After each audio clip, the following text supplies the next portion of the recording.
ಉಫ್, ಸಿಕ್ಕಾಪಟ್ಟೆ ಶೆಕೆ ಅಲ್ವಾ?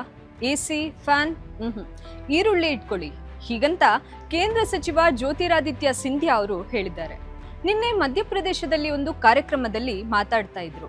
ಆಗ ಅವರು, ನಾನು ಆಫೀಸಲ್ಲಿ ಕಾರಲ್ಲಿ ಹೋಗ್ತಾ AC ಯೂಸ್ ಮಾಡೋದಿಲ್ಲ, ಅದನ್ನ ನೋಡಿ ಜನ ಈ 51 ಡಿಗ್ರಿ ಶೆಕೆಯಲ್ಲಿ ಹೇಗಪ್ಪ ಇರ್ತೀಯಾ ಅಂತ ಕೇಳ್ತಾರೆ.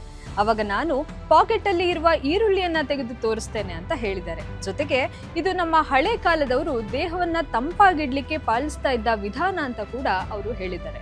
पॉकेट में प्याज ले जाओ, कुछ नहीं होने वाला तुमको। और ना मेरी गाड़ी में एयर कंडीशन चलती है, ना AC के वातावरण में मैं बैठता हूँ।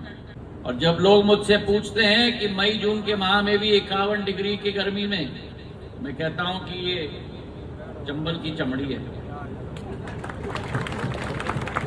ಸೈನ್ಸ್ ಪ್ರಕಾರ ಈರುಳ್ಳಿಯಲ್ಲಿ ಸಲ್ಫರ್ ಅಂಶ ಇರೋ ಕಾರಣ ಅದನ್ನ ಸೇವಿಸಿದ್ರೆ ದೇಹ ತಂಪಾಗುತ್ತೆ ಅಂತ ಹೇಳ್ತಾರೆ. ಬಟ್ ಪಾಕೆಟ್ ಅಲ್ಲಿ ಇಟ್ಕೊಂಡ್ರೆ ಕೂಡ ಇದು ವರ್ಕ್ ಆಗುತ್ತಾ? ಟ್ರೈ ಮಾಡಿ ಹೇಳಿ.